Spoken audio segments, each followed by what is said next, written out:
Bonjour à toutes et à tous. Merci d'être avec nous ce matin pour cette rencontre avec Yvan Gros, chercheur en sciences humaines, journaliste, dessinateur et graveur et auteur donc, de cette bande dessinée, sa première bande dessinée Kinderzimmer, d'après le roman de Valentine Gobi. C'est publié chez Actes Sud BD. Bonjour Yvan.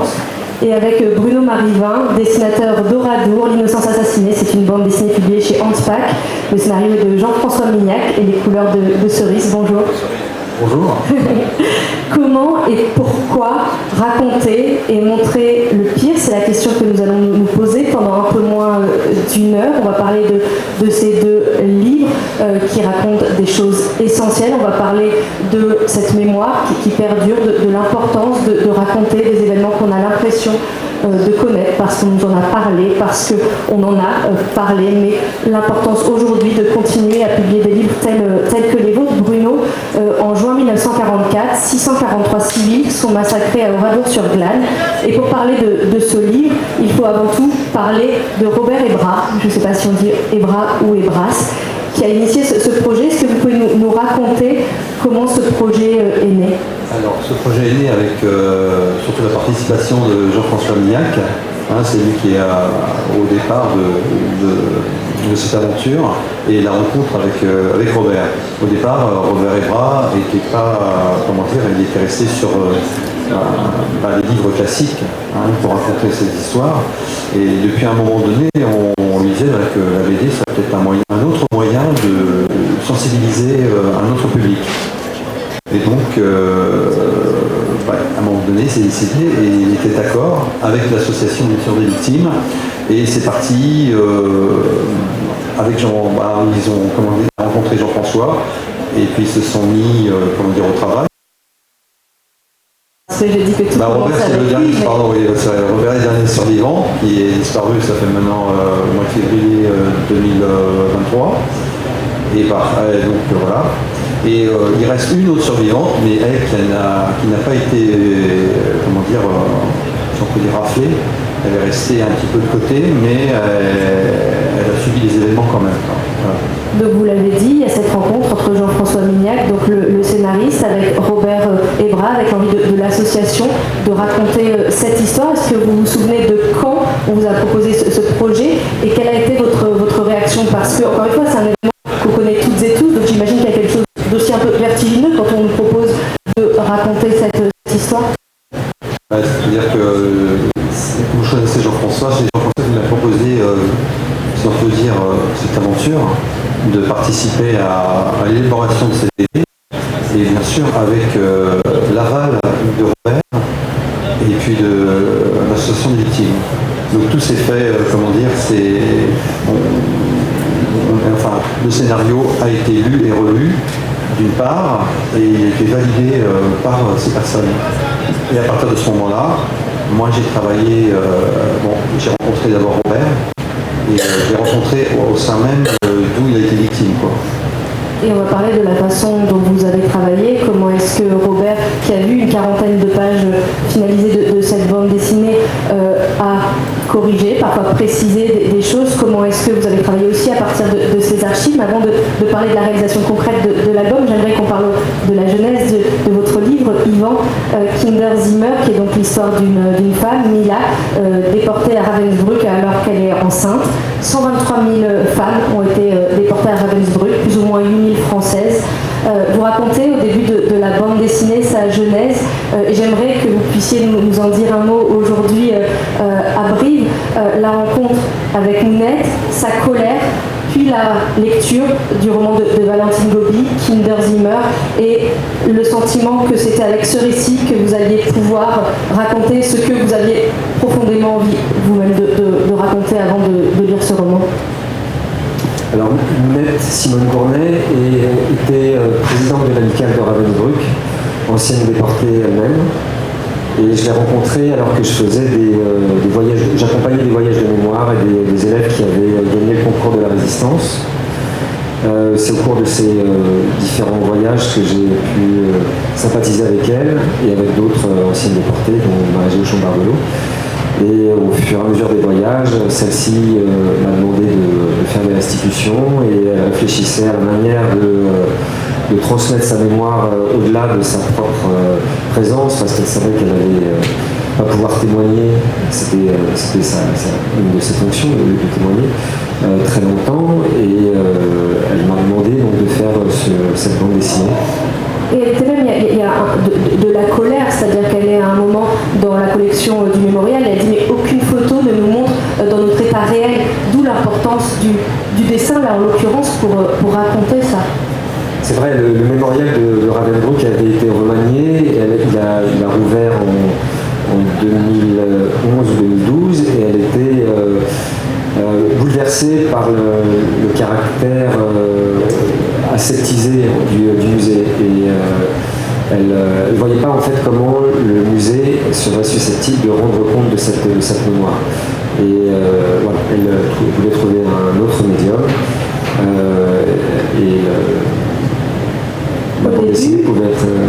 Mais la bande dessinée est arrivée dans un deuxième temps, je crois, puisque au début, vous l'expliquez, vous pensiez illustrer un recueil de témoignages anonymes, et donc c'est là qu'est intervenue la lecture du roman de Valentine. Est-ce que vous pouvez nous dire ce qu'il y avait eu, et comment est-ce que vous avez dit que ça allait vous permettre à la fois de raconter cette histoire, cette mémoire, et en même temps, et on va en parler parce que c'est quelque chose d'essentiel dans votre bande dessinée, la façon dont ça vous permet d'intégrer aussi toute une documentation visuelle extrêmement importante, pas de photos, mais de dessins.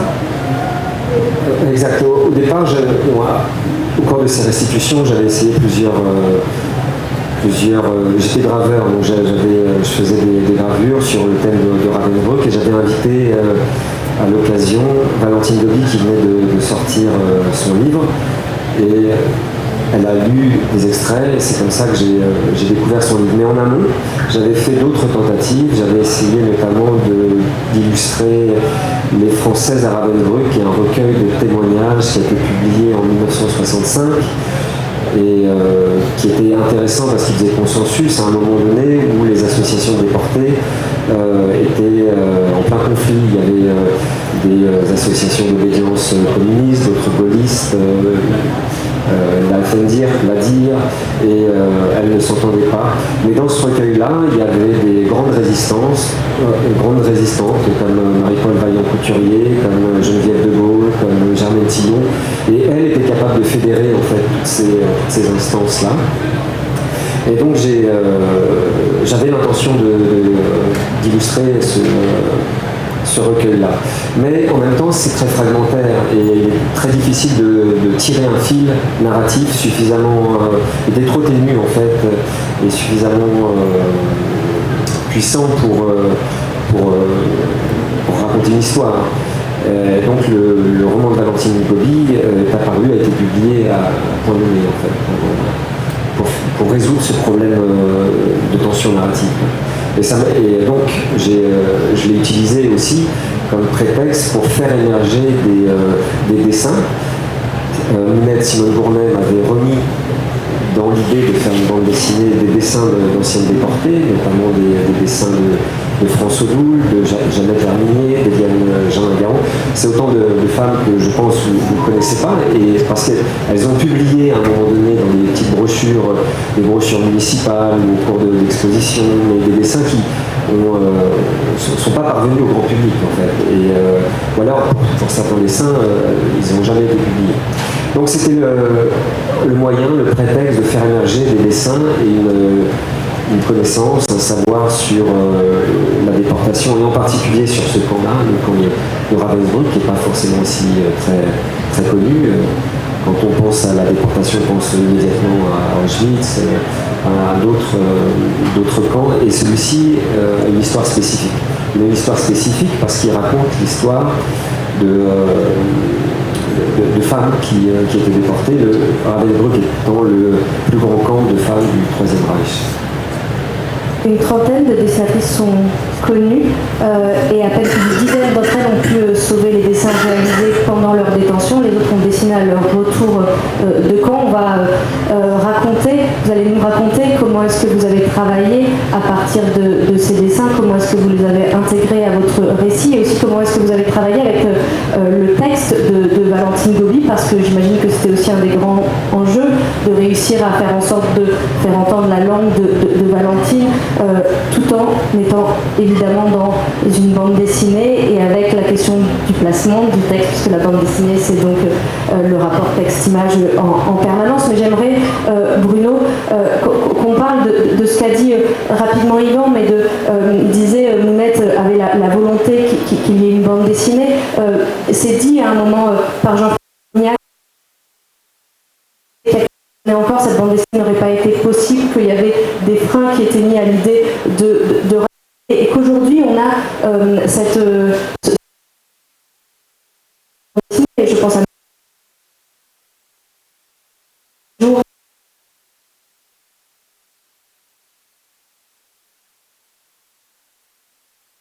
comme un des moyens avec les gens sur place, avec les associations, avec Jean-François. Surtout, alors là, c'est un moyen, c'est comme je disais tout à l'heure, c'est une autre façon de toucher notre public, de maintenir une mémoire, enfin une partie d'une mémoire, quoi. Et donc aussi de matérialiser. Voilà. Donc il est hors de question de devoir faire un film sur le massacre. Et la bande dessinée est un moyen plus soft, plus apaisé, je pense. Donc voilà. Et c'était sur ça. Et de quelle façon s'est posée à vous la question de la représentation? Parce que forcément, c'est quelque chose d'assez vertigineux. On va en parler. Vous avez deux choix complètement différents, Yvan et vous. Mais j'imagine que se pose la question de se dire on va raconter des horreurs. Qu'est-ce qu'on montre, qu'est-ce qu'on ne montre pas? Et bien, on a gardé que la partie soft, quoi. C'est ça, c'est surtout ça. Donc, après, il y a l'imaginaire. Donc, il est hors de question de faire des scènes, très... Enfin...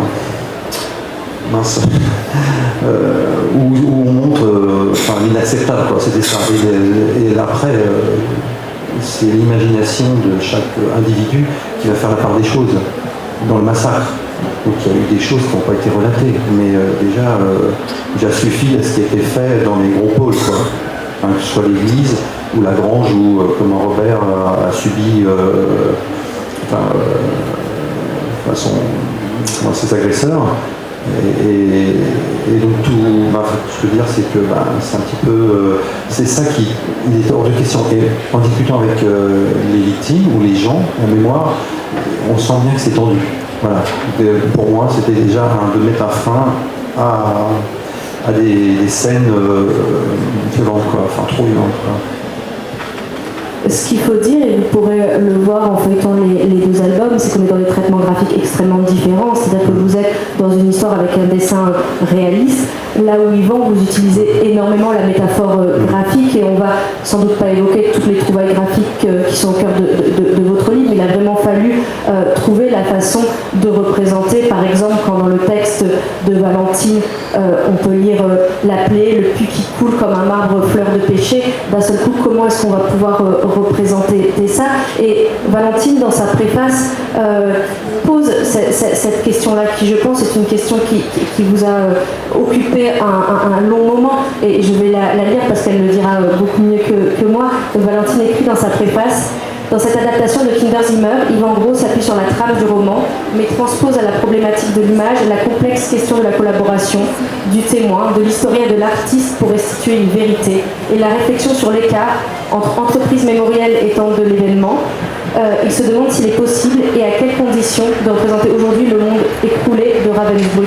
Forcément, c'est une question que vous vous êtes posée, de la représentation, de ne rien occulter, de ne rien cacher, d'être sur des choses extrêmement violentes, mais où parfois c'est une métaphore graphique qui permet de se rendre compte de ce qu'on veut décrire. Alors oui, c'est vrai. La question. Alors je suis resté très fidèle au texte de Valentine Gobi, et un des mérites de ce texte-là, c'est de décrire l'expérience limite extrême des déportés de l'intérieur. Un témoignage rendrait compte uniquement des faits. C'est le cas quand on dit il y en a de très nombreux sur Ravensbrück. Son roman est la synthèse de plusieurs témoignages, dont le témoignage de Marie-Jo Chambard-Delot, qui était puéricultrice à la Kinder Zimmer, ou encore de Madeleine Elmer Ruben, qui elle a accouché à Ravensbrück. Et si on lit ces témoignages, ce sont des témoignages qui sont très, très factuels. Elle cherche à rendre compte de la réalité intérieure, de l'émotion, et c'est là qu'interviennent les métaphores, en fait, pour décrire certes ce qui est indescriptible, mais par le truchement de la langue, de la poésie, en fait, elle parvient à faire émerger des sensations, là où Charlotte Delvaux disait qu'il n'était pas possible au témoin il n'était possible au témoin que de rapporter des faits. En revanche, le poète, lui, est capable de donner à voir. C'est ce que fait Valentine Goly. De mon point de vue, adaptant le roman, j'ai essayé de trouver des procédés équivalents au niveau graphique pour rendre compte de cette réalité intérieure. Cependant, j'ai pas voulu non plus ne pas représenter l'horreur, pour une raison simple, et dans le roman, donc j'ai pas esquivé en fait des scènes qui étaient explicites. Donc c'est un livre qui peut être pénible à la lecture. Mais je l'ai fait pour une raison simple, c'est que qui va un petit peu à l'encontre de la thèse de l'irreprésentabilité de l'horreur. C'est que j'ai suivi les dessins des déportées elles-mêmes. Or, et il y en a beaucoup, il y en a plusieurs centaines, donc je me suis appuyé sur une vingtaine de dessinatrices, mais elles ont dessiné beaucoup. Donc il y a plus de 220 dessins qui ont été réinterprétés pour reconstituer le camp. Ces dessins et ces dessinatrices ont tenu à montrer ce qu'elles vivaient et à montrer l'horreur de leur expérience. Donc elles montrent les cadavres, elles montrent les formes de l'extermination qu'elles vivaient, et elles les ont dessinés pour que ces dessins soient rendus publics. Et donc j'ai fait le truchement de cette volonté-là. J'ai essayé de... voilà. Et le roman de Valentine m'a aidé à faire ça. Peut-être j'ouvre une parenthèse et on va parler de la façon dont vous avez réinterprété ces dessins et de votre nécessité justement de ne pas les intégrer tels quels dans votre récit, mais vraiment vous avez passé des milliers d'heures à les recopier pour vraiment les avoir dans votre main, et comment est-ce que vous créez du lien entre ces différentes représentations à travers votre trait à vous. Mais peut-être juste une parenthèse, parce que je le disais, il y avait plus ou moins 8000 Françaises à Ravensbrück, et c'est important de dire que c'est une expérience très, et vous l'avez dit, de l'intérieur du camp, quelque chose de très viscéral, quelque chose et qui représente une réalité des Françaises dans ce camp. Vous dites que la réalité était aussi différente selon la nationalité des femmes. Oui. Alors c'est vrai, les dessins que j'utilise viennent des quatre coins de l'Europe. J'ai été les chercher en France, mais aussi en Allemagne, aux Pays-Bas, en République tchèque, et elles correspondent à des nationalités différentes, et donc à des expériences différentes, parce que les détenus étaient placés dans des baraquements en fonction d'une hiérarchie qui était imposée par la doctrine nazie. Les Françaises, en l'occurrence, qui sont arrivées à partir de 1943 seulement à Ravensbrück, étaient placées dans des baraquements au fond du camp, et ces baraquements étaient appelés les taudis. Donc les dessins qui sont décrits, qui décrivent les baraquements, décrivent la réalité de l'expérience des femmes françaises là-bas, et pas forcément celle des femmes polonaises qui avaient des conditions de vie peut-être différentes. Vous avez parlé de ces centaines de dessins, d'une vingtaine de femmes. Bruno, quand vous avez travaillé avec Jean-François Mignac sur cette bande dessinée, vous avez pu vous appuyer sur des archives, sur des documents. Est-ce que vous pouvez nous raconter ce travail? Robert a donné un grand nombre d'archives à Jean-François. Vous avez été aussi sur place, et je le disais au tout début, on peut voir, quand on regarde sur Internet, des moments où il est en train de regarder vos planches, de se découvrir dessiner. Est-ce que vous pouvez nous raconter à la fois ce travail à partir des archives, des documents et de la topographie des lieux quand vous êtes allé sur place, et aussi le travail finalement, ou en tout cas ce qu'a pu pointer Robert dans les petites choses à ajuster. J'imagine que c'est aussi la question de l'intérieur des lieux, la question des personnes. Voilà. Est-ce que vous pouvez nous raconter comment est-ce que très concrètement vous avez travaillé sur cette bande dessinée? J'ai rencontré Robert un matin et il était à Padoue et comment dire, il était en train de faire un reportage, et à ce moment-là, je suis allé voir.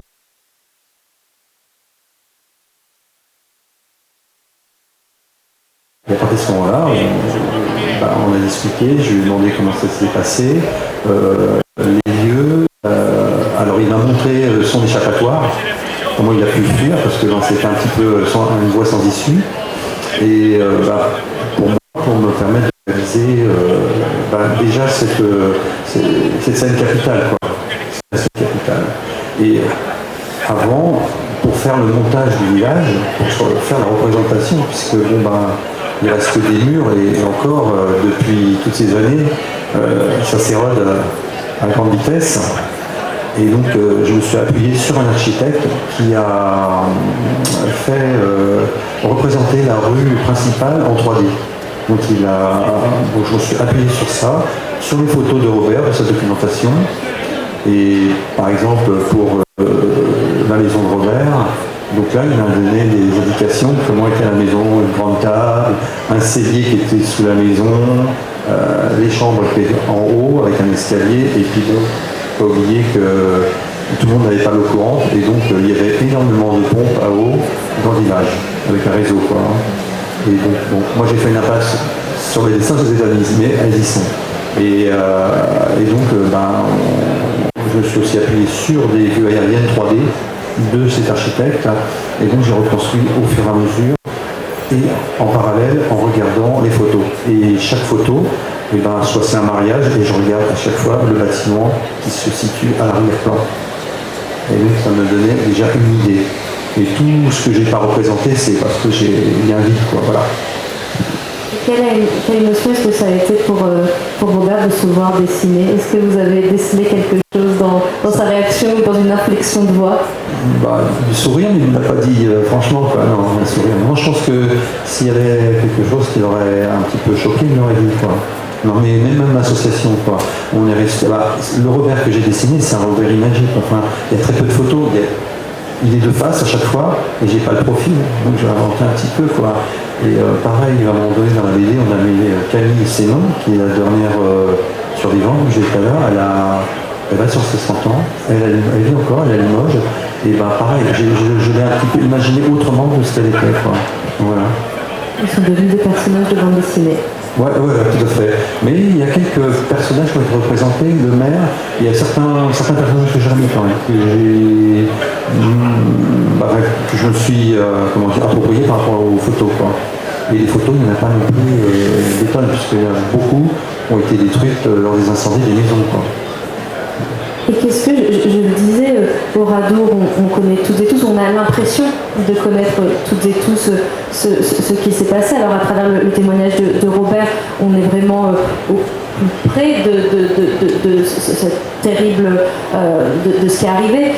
Mais qu'est-ce qui vous, en tant que dessinateur, qui a déjà dessiné des récits historiques en bande dessinée, est-ce qu'il y a des choses à travers le scénario de Jean-François Mignac que vous avez découvertes à l'occasion de la réalisation de cette bande dessinée? Des choses que vous n'imaginez pas exactement comme elles ont été en réalité, ou en tout cas dans la version que Robert raconte et qui est confirmée par l'association dont vous parlez. C'est-à-dire que c'était dans l'imaginaire, dans mon imaginaire, c'était comment Robert a pu s'enfuir de ces deux camps.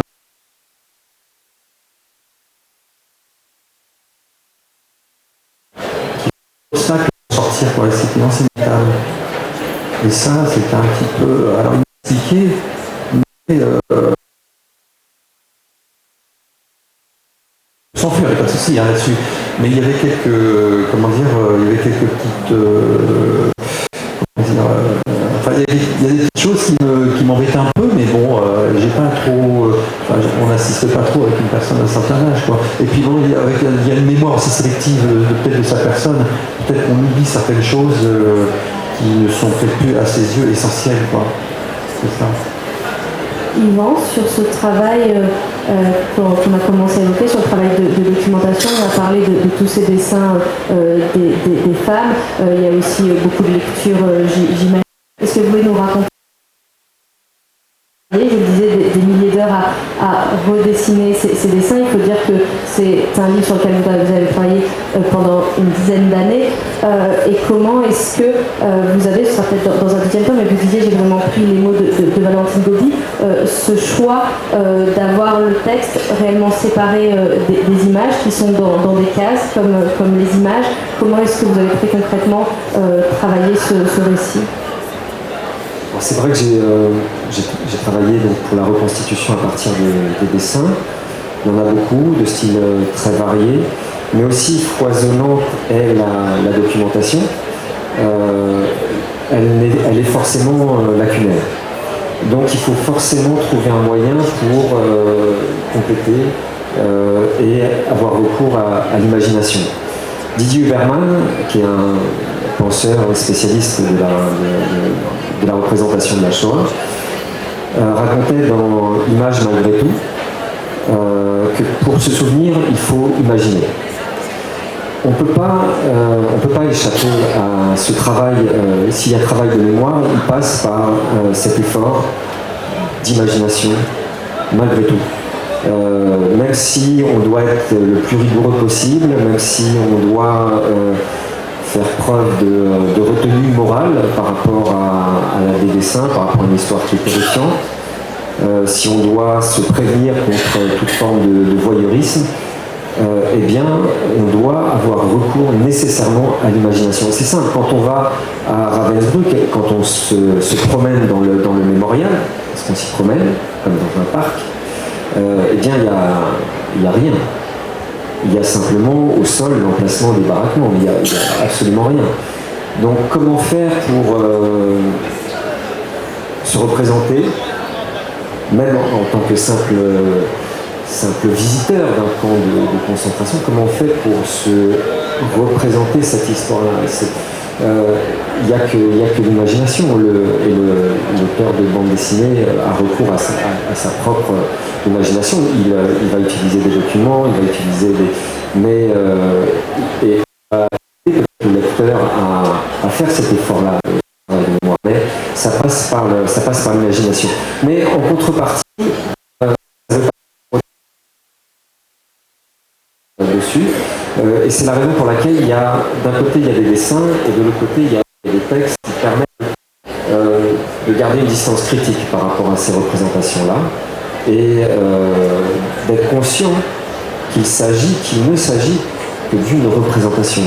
Et à partir de là, beaucoup de choses sont possibles en fait. Si on admet que toute représentation est une forme de subjectivité, que tout discours sur l'histoire de la déportation est un discours précisément, donc c'est quelque chose de construit, mais c'est aussi valable d'ailleurs pour les récits de déportés. Moi, la grand-mère de ma femme a été déportée à Ravensbrück. C'est aussi la raison pour laquelle je me suis lancé dans cette aventure. C'est elle qui m'a initié à ça. Quand je l'écoutais, à chaque fois que je la rencontrais, elle témoignait. Son discours est un discours qu'elle répétait parce qu'elle témoignait dans les collèges et les lycées à la fin de sa vie. À la fois de ses souvenirs et des souvenirs à plus de 90 ans qui étaient contenus en vie par une énergie, mais qui étaient en même temps faits de l'ensemble des témoignages de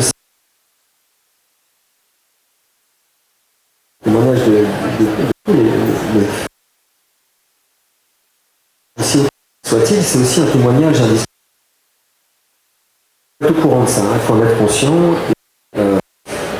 Même si on représente, aussi fidèle doit-on être, il faut aussi garder une certaine distance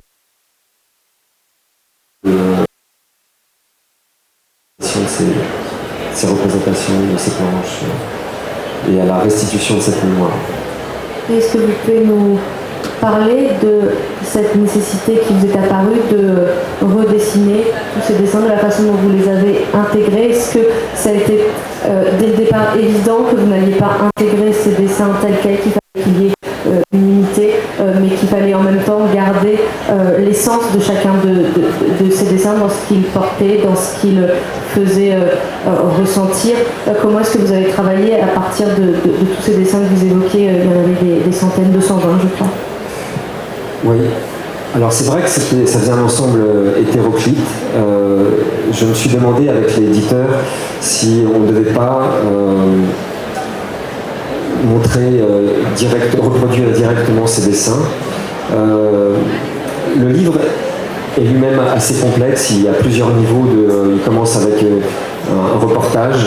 Donc il commence sous la forme d'une bande dessinée documentaire, des reportages, puis après il est l'adaptation d'un roman, et enfin il se termine par un dossier historique avec des notices biographiques sur les dessinatrices pour leur rendre hommage. Il y a plusieurs strates et si en plus de... Donc ces différentes strates rendent la lecture peut-être exigeante. En fait, ça suppose un effort du point de vue du lecteur. Si en plus j'avais éclaté la narration par des récits et des voix différentes, hétéroclites, par une autre polyphonie, je pense que ça aurait rendu la lecture encore plus difficile, et peut-être même ça aurait découragé les lecteurs. Donc j'ai préféré uniformiser en retravaillant, et aussi en intériorisant en fait l'expérience des... Je m'en suis rendu compte après, en fait, à force de dessiner. J'ai travaillé effectivement 10 ans sur cette bande dessinée, et sur plusieurs centaines de dessins, et certains parce que je les ai dessinés dans les storyboards. Ensuite j'ai fait des planches, ensuite j'ai parfois refait ces planches-là. Il y a certains dessins, je les ai refaits 3 fois, 4 fois, et j'ai adopté un style. Certaines dessinatrices avaient une formation artistique, certaines étaient influencées pendant l'entre-deux de guerre par l'expressionnisme, d'autres au contraire avaient une formation plus classique. Tous ces styles m'ont moi-même influencé à force de les fréquenter.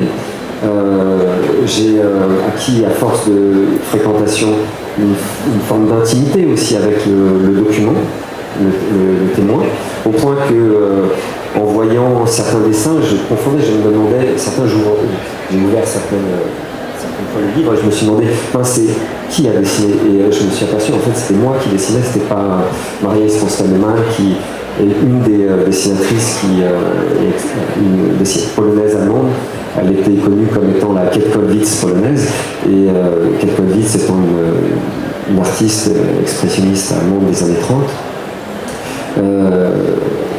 J'étais profondément marqué par ça, et ça doit se voir à un moment donné, sans doute. Est-ce que vous montriez des choses à Valentine au fur et à mesure? Est-ce que vous avez préféré lui faire lire une fois la bande dessinée très avancée? Comment est-ce que vous avez échangé avec elle? Elle m'a beaucoup soutenu dès le début. J'ai mis beaucoup de temps à écrire les storyboards, ou ce que j'appelle des storyboards en fait, parce que c'est ma première bande dessinée, mais c'est la première fois que je pense que j'ai pas fait des storyboards classiques en fait. En fait, je remplissais des carnets, et ces carnets, je les lui envoyais systématiquement. À la fin de chaque carnet, je lui envoyais, puis elle commentait, et donc toute la phase de préparation sous forme de storyboard, qui a peut-être duré 4 ou 5 ans, on a échangé, et une fois qu'on avait une vision complète, là par contre j'ai cessé de l'importuner et je me suis lancé dans la réalisation planche par planche jusqu'à la fin, et c'est seulement à la fin après que je lui ai envoyé. J'avais besoin de son aval, j'avais besoin de son soutien tout le temps. Et vous l'avez eu tout le temps. Non, ça m'a rassuré. Bien sûr. Bruno, Yvan disait, je ne sais pas si c'était un storyboard classique que je faisais, je travaillais dans des carnets, vous avez travaillé avec un scénariste. Quand on vous a proposé le projet, le scénario était déjà écrit, vous l'avez lu dans son intégralité. Comment est-ce que vous avez travaillé ensemble? Et peut-être la partie qui m'intéresse le plus maintenant, c'est aussi le travail avec Cerise, parce que la couleur est évidemment extrêmement importante, avec différents univers de couleurs, avec différentes prédominantes. Comment est-ce que vous avez travaillé à la fois avec Jean-François sur le scénario, ce qui vous fait un scénario extrêmement découpé, parce qu'il y a plein de façons de travailler différentes. Yvan disait c'est ma première bande dessinée, mais il y a en réalité 1000 façons différentes de travailler entre un scénariste et un dessinateur, entre des scénaristes qui font des suites dialoguées, d'autres qui sont dans un découpage extrêmement précis avec case par case. Comment est-ce que vous travaillez avec Jean-François, puis ensuite avec Cerise? Je prends une des pages qu'il a découpées, avec le texte, les dialogues, les décors. Donc en principe une page qui est écrite, il y a au moins 7 ou 8 cases. À partir de ce moment-là, je fais... C'est-à-dire que je fais un format qui correspond au rapport mothétique de la page que je vais travailler. Ça veut dire qu'elle va être beaucoup plus grande, ma page, mais je travaille sur un A4. Donc je lis, je fais un premier jet avec les scènes qu'on va utiliser comme dans le cinéma, des gros plans, des plans américains, des panoramiques. Et puis ensuite, c'est une partie de ping-pong avec Jean-François. C'est-à-dire là, les bulles, elles sont mal placées, il faut qu'elles soient, on estimait qu'elles soient dans la vision d'un personnage. On peut mettre une bulle entre deux personnages, comme ça, on a le regard du premier personnage qui va regarder la bulle et qui va aller sur le personnage. Avec des systèmes de lecture, et de gauche à droite et jusqu'en bas, quoi. Et donc, c'était une partie qui s'est faite au fur et à mesure, comme ça. Et je faisais à peu près 10 refs, ce que j'appelle les découpages, et après, correction. Et ensuite, après, je passais à l'étude par rapport aux documents que j'avais à ma possession, plus, après, comme tout à l'heure, il faire aussi.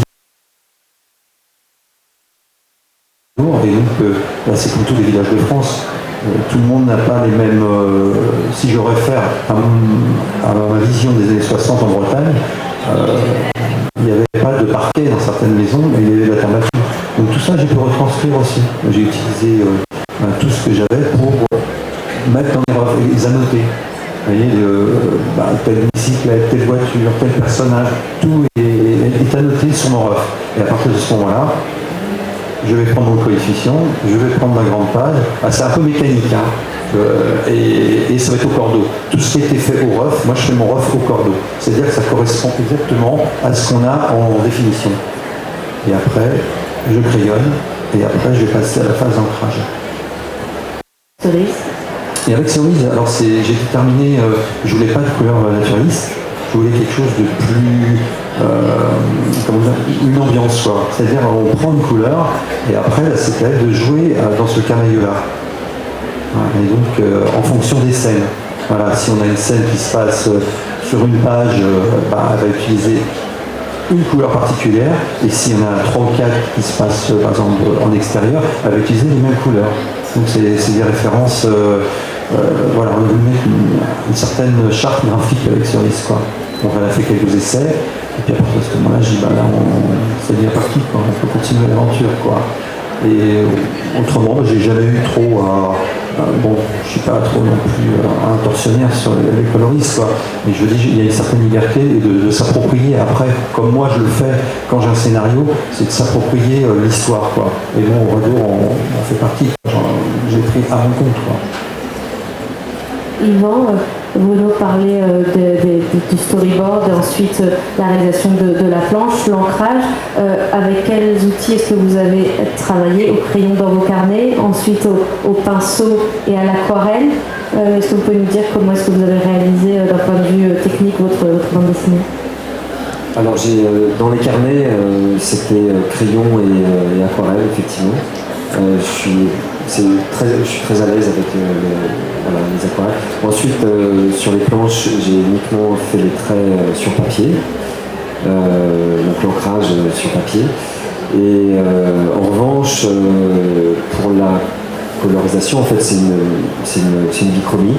Et je l'ai fait sur tablette, en revanche, pour la couleur. Sur une suggestion de Thomas Gavizzi. Qui est votre éditeur. Voilà, exactement. Et je me demandais, parce que vous disiez, j'ai travaillé pendant 10 ans sur cette bande dessinée. J'allais dire comment est-ce qu'on sort de la réalisation d'une telle œuvre, mais j'ai l'impression que évidemment on n'en sort pas et que c'est quelque chose qui vous habitait avant et qui continuera à vous habiter, à vous occuper aussi professionnellement dans des projets futurs. Mais comment est-ce que vous vous êtes senti le jour où vous avez terminé la dernière touche de couleur que vous avez envoyée à Thomas Gabizon et que vous avez dit ça y est, ce travail de 10 ans est terminé? Il n'y a pas eu de rupture aussi franche. J'ai pas eu l'impression de. Je crois que il n'est pas tout à fait terminé encore. Non, si, à un moment donné, quand j'ai eu l'objet, je savais que c'était terminé, mais par exemple, il a fallu énormément de temps pour réunir les accords des ayants droit, donc des familles à qui appartiennent en fait les dessins. Il fallait leur accord et simplement cette période-là s'est étendue sur plusieurs années en fait. Et jusqu'à la fin en fait j'ai attendu les accords. Il y avait comme un effet de suspense. C'est pareil pour jusqu'au dernier moment, le travail sur la couverture, là, je l'ai fait plusieurs fois, elle a été fait 4 ou 5 fois, on ne savait plus laquelle choisir. C'était des décisions qui retardent en quelque sorte, comme si le suspense de fin, il y a eu plusieurs fins en quelque sorte, et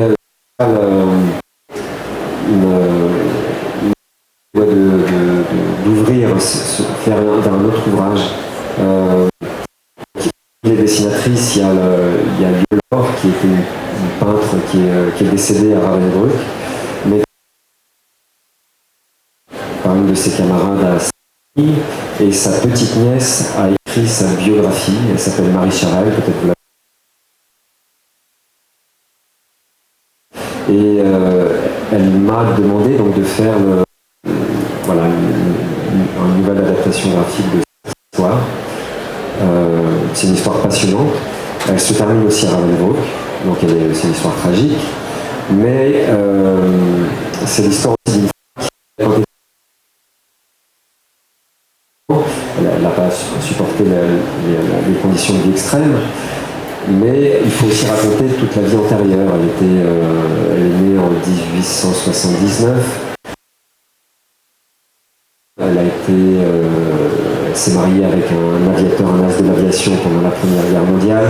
Elle a vécu en Algérie, au Maroc, elle est revenue en France pendant l'entre-deux-guerres. Elle a connu des années folles. Elle a été initiée à des loges francs-maçonnes avant d'être déportée. Mais bon, tout ça c'est aussi à raconter, donc c'est une manière de poursuivre tout en